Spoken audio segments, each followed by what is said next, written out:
اپنی ماں کا خیال رکھا کریں، وہ ایک ہی ہے جو اس جعلی دنیا میں آپ سے واقعی محبت کرتی ہے۔ قدر کرنی ہے تو زندگی میں کرو، چہرے سے کفن اٹھاتے وقت تو نفرت کرنے والے بھی رو پڑتے ہیں۔ بعض دفعہ ہمیں سمجھ نہیں آتا کہ ہم کسی کو کیوں یاد کرتے ہیں۔ یاد کرتے ہیں تو یاد آتا ہے یا یاد آتا ہے تو یاد کرتے ہیں۔ رابطے ہمیشہ ایک جیسے نہیں رہتے، جو لوگ عزیز بناتے ہیں وہی لوگ مریض بھی بناتے ہیں۔ چاند لا کر کوئی نہیں دے گا، کوشش کر کے خود مسکرایا کریں۔ اللہ سے خاموش گفتگو ایک ایسی نعمت ہے، فرشتہ اسے لکھ نہیں سکتا، شیطان اسے بگاڑ نہیں سکتا اور اللہ کے سوا اسے کوئی جان نہیں سکتا۔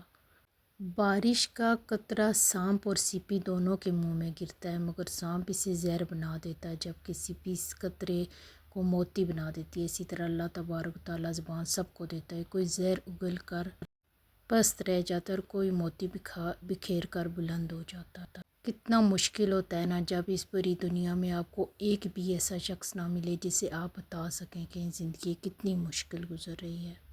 یہ بات سچ ہے کہ بھائی اگر پوچھے نا کہ کیا ہوا ہے تو آنکھوں سے آنسو نکل آتے ہیں۔ بھائیوں سے زیادہ ہمدردی کوئی کر ہی نہیں سکتا۔ لوگ کہتے ہیں کہ کوئی چھوڑ کر جائے تو کوئی مر نہیں جاتا، انہیں بتاؤ جدائی موت سے زیادہ سخت ہے۔ میری آنکھوں میں آنسو آ گئے جب اللہ نے مجھ سے پوچھا کیا میں تمہارا رب نہیں؟ میں نے کہا بے شک آپ ہی۔ اس پر اللہ تعالیٰ نے بڑے لاڈ سے کہا تو پھر کدھر جا رہے ہو مجھے چھوڑ کر؟ کیا کوئی انسان مجھ سے زیادہ محبت دے سکتا ہے؟ جو رشتہ دار آپ کے اچانک دشمن بن جاتے ہیں وہ دراصل شروع سے ہی آپ سے نفرت کرتے ہیں، پتہ اس لیے نہیں چلتا کیونکہ وہ اداکاری کر رہے ہیں اور منافقت میں مہارت رکھتے ہیں۔ اللہ کے عشق میں ایک مقام وہ بھی آتا ہے کہ دعا تو دور کی بات ہے، انسان صرف سوچتا ہے اور اللہ عطا کر دیتا ہے۔ اگر گھر میں تینوں وقت کا کھانا بن رہا ہے، مہمان بھوکا نہیں جا رہا، ضرورت مند کی مدد ہو رہی ہے اور اولاد کو تعلیم مل رہی ہے تو یقین جانیں آپ امیر ہیں۔ حضرت علی رضی اللہ عنہ نے فرمایا جو شخص بے بسی کے وقت 5 بار یا ربنا کہے اللہ پاک اس سے جو دعا مانگے گا وہ عطا کرتا ہے۔ رسول اللہ صلی اللہ علیہ وسلم نے ارشاد فرمایا گرم کھانا ٹھنڈا کر لیا کرو کیونکہ گرم کھانے میں برکت نہیں ہوتی۔ صبر سے گزار کر وہ تمہارے یقین کا امتحان لیتا ہے، وہ تمہیں سزا نہیں دیتا، وہ تو بس تمہیں اپنے قریب لانے کے لیے آزماتا ہے۔ والدین اپنی بیٹی کو ہر ایک چیز دے سکتے ہیں، صرف جو نہیں دے سکتے وہ ہے نصیب۔ اللہ سب بیٹیوں کے نصیب اچھے کرے، آمین۔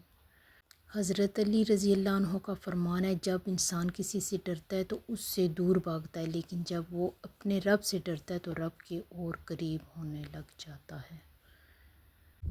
جب دل ٹوٹ جائے تو اٹھا کر اس مصور کے پاس لے جاؤ جس نے اسے بنایا ہے، کیونکہ اس سے بہتر تو کوئی جان ہی نہیں سکتا کہ کون سا رگ کہاں بھرنا ہے اور کس دھاگے سے کہاں پیوند لگانا ہے۔ جب آپ کا دل درد سے بھر جائے اور آنکھوں میں بے تحاشا آنسو آ جائیں تو اس رب سے چپکے باتیں کر لیا کرو، وہ سب جانتا ہے لیکن آپ سے سننا چاہتا ہے۔ فرمان سیدنا غوث اعظم حضرت شیخ عبد القادر جیلانی: اہل اللہ کے پاس بیٹھنا ایک نعمت ہے اور اغیار کے پاس بیٹھنا جو کہ جھوٹے اور منافق ہیں۔